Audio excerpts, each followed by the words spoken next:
Como estamos retomando ya la misa de familias a la 1 de la tarde, pues aunque sea solo por retomar las buenas costumbres, en vez de predicar desde el ambón, vamos a utilizar el micro inalámbrico también para que los niños, que sé que habéis escuchado con gran atención el Evangelio de hoy, pues podáis ayudarnos en esta homilía.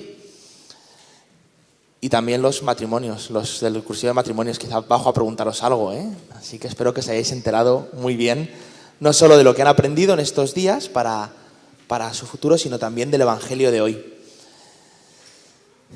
En el Evangelio de hoy hemos escuchado un pasaje, pues, de un día normal de Jesús. No había hecho, pues, grandes milagros en este pasaje que hemos escuchado, no escuchamos ningún prodigio, no hemos escuchado ninguna cosa fuera de lo común, sino hemos escuchado unas enseñanzas. Jesús, durante los 3 años que estuvo predicando, durante los 3 años que estuvo anunciando a sus discípulos el mensaje del Evangelio, esa buena noticia que venía a salvarles, pues dio muchas enseñanzas. Seguro que algunas os suenan mucho. Por ejemplo, pues nos dio los 10 mandamientos. No es que nos los hubiera dado antes. Sabemos que Dios en persona se los dio escritos en una tabla a Moisés y que además prometió que los iba a grabar no en unas tablas de piedra, sino en nuestro corazón. Pero gran parte de la enseñanza de Jesús durante su vida fue recordar estos mandamientos, ¿no? Y hizo una síntesis perfecta. Nos dijo que había que amar principalmente, y además nos dio una pista, seguro que sabéis, dijo: amarás a Diego. ¿A quién hay que amar? A Dios, muy bien, estupendo. Amarás a Dios sobre todas las cosas. ¿Y a quién hay que amar como a ti mismo? A ver, aquí en primera fila, ahí Álvaro. Al prójimo como a ti mismo, muy bien. Nos hizo esa síntesis del Evangelio. Amarás a Dios sobre todas las cosas y al prójimo como a ti mismo. Y todas estas enseñanzas que vamos recogiendo domingo tras domingo tienen su sentido, adquieren su sentido desde aquí. Hoy hemos visto en el Evangelio que los discípulos pues fueron a contarle a Jesús una cosa que habían hecho, pues aunque los discípulos eran todos ya hombres maduros, que tenían sus trabajos. Pedro, por ejemplo, ¿qué era? ¿Sabes qué era Pedro? ¿A qué se dedicaba? San Pedro. ¿Alguna amiguita te puede ayudar? ¿Qué se llama San Pedro? Era ferretero, tenía una ferretería, ¿no? ¿A qué se dedicaba San Pedro? Lo tenéis que saber. Hombre, Valeria, ¿a qué se dedicaba Pedro? Le he pillado ahí en un anuncio. Pedro era pescador, se dedicaba a la pesca, tenía, pues, junto con su hermano, junto con su padre, eran pescadores, ¿no? Es decir, que no eran niños de 10 años, los discípulos. Y sin embargo, en el Evangelio de hoy hemos escuchado una escena, pues más propia quizá de los niños. Quizá os recuerda algo que os ha pasado alguna vez a vosotros, con vuestros amiguitos, con vuestras amiguitas. Y el Señor nos dice, ¿no? Nos cuenta en el Evangelio que se acercaron al Señor para decirle: oye Jesús, que hemos visto a uno que hacía milagros en tu nombre. Estaba expulsando un demonio, ¿no? Está haciendo un milagro, algo prodigioso en tu nombre. Pero como no es de nuestro grupo de amigos, de los 5 que vamos juntos, bueno, los 5 no, eran 12, con el Señor 13, que vamos juntos a todas partes, pues se lo hemos tratado de impedir, porque no va con nosotros. ¿Y a Jesús qué le parece esto, bien o mal? Mal, muy bien, alguien lo ha dicho muy seguro por ahí. A Jesús le parece mal, ¿no? Porque explica muy bien una cosa, ¿no?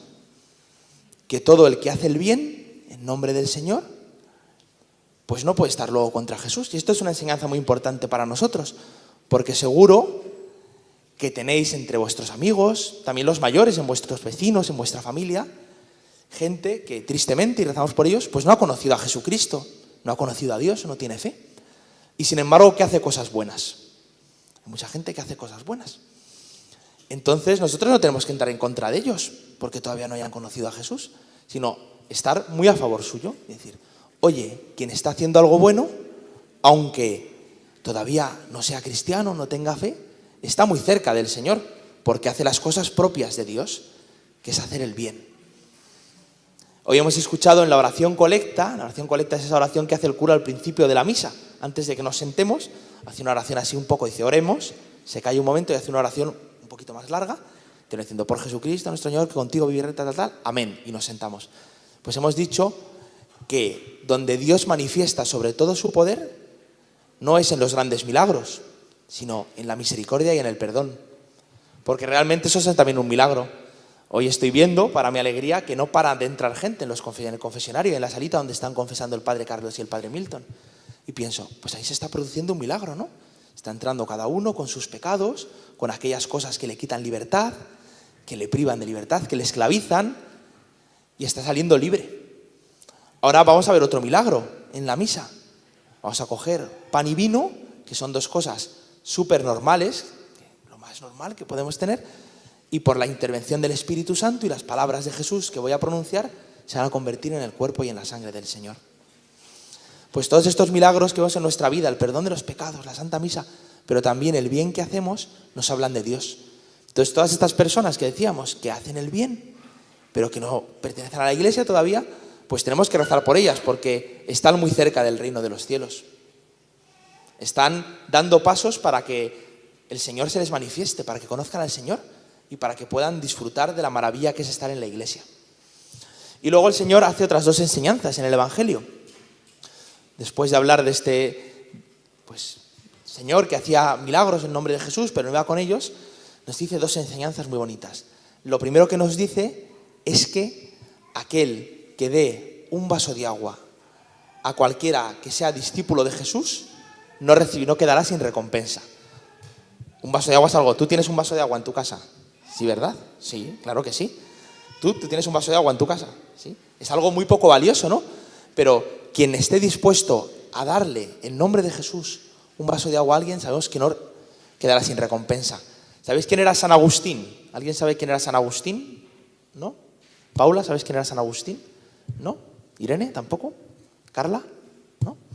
Pues San Agustín fue un obispo santo muy importante que vivió pues hace muchos siglos ya. Vivía en la parte de África, en el norte, muy, muy cerquita, ¿no?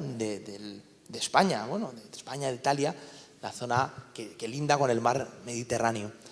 Y San Agustín, explicando una parábola en una de sus homilías, que son muy conocidas, se preguntaba que cuál era el precio para poder entrar en el cielo. Es decir, todos queremos ir al cielo, ¿verdad? Pues preguntaba que qué era lo que había que hacer para entrar en el cielo, ¿no? ¿Por qué precio se podía comprar eso? Y ponía muchos ejemplos de la Biblia que habéis escuchado aquí domingo tras domingo. Dice, por ejemplo, a Nicodemo su salvación le costó la mitad de sus bienes. Porque cuando encontró con el Señor, él que era un hombre muy rico, dijo, la mitad de mi dinero se lo doy a los pobres. Dice, a otros les costó pues dejar su trabajo.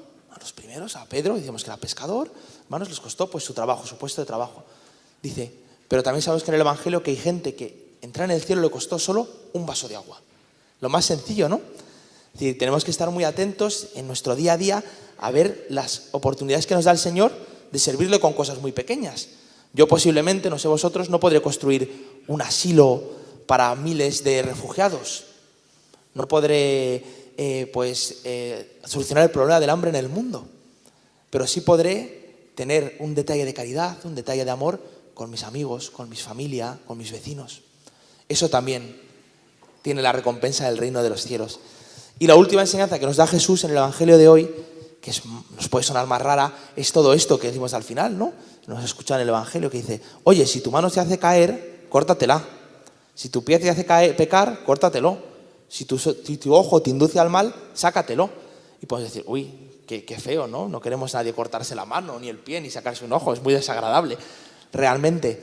Pero lo que nos está diciendo es, oye, todo aquello que te aleja de Dios es malo para ti, quítalo de tu vida.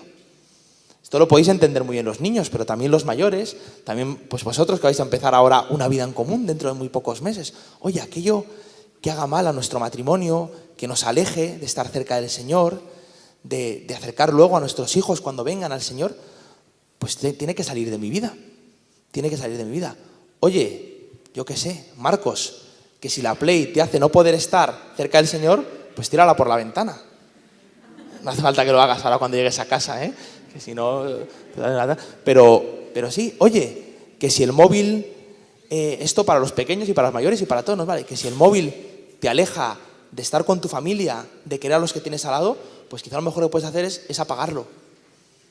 Oye, que si tu afición al fútbol, que es una cosa muy buena, te hace que todos los fines de semana te ves todos los partidos, hasta los de la Liga Checa, y no puedes venir a misa, pues quizá tienes que darte de baja en el Canal Plus de fútbol. Son ejemplos muy tontos, cada uno puede poner, pueden ser muy sencillos. Oye, que si mi soberbia me hace no entender a mis hermanos, pues tendré que pedirle al Señor que me dé el don de la humildad. Así que ahora, en un momentito de silencio, vamos a pensar que hay en nuestra vida algo muy concreto. No puede ser, el mal, el pecado, tal. Algo muy concreto que hay en mi vida que me aleje del Señor. También os invito a vosotros, a los del cursillo de matrimonios, a que lo penséis, ¿no? ¿Qué hay en nuestra vida, en nuestra relación de pareja, que nos aleje de estar centrados en lo importante, en el amor que el Señor va a sellar en nosotros? Y veamos cómo lo podemos sacar de nuestra vida. Porque más vale entrar sin eso en el reino de los cielos, en su descanso, en su felicidad, que andar con 1000 cosas, pero estando lejos de Dios. Que así sea.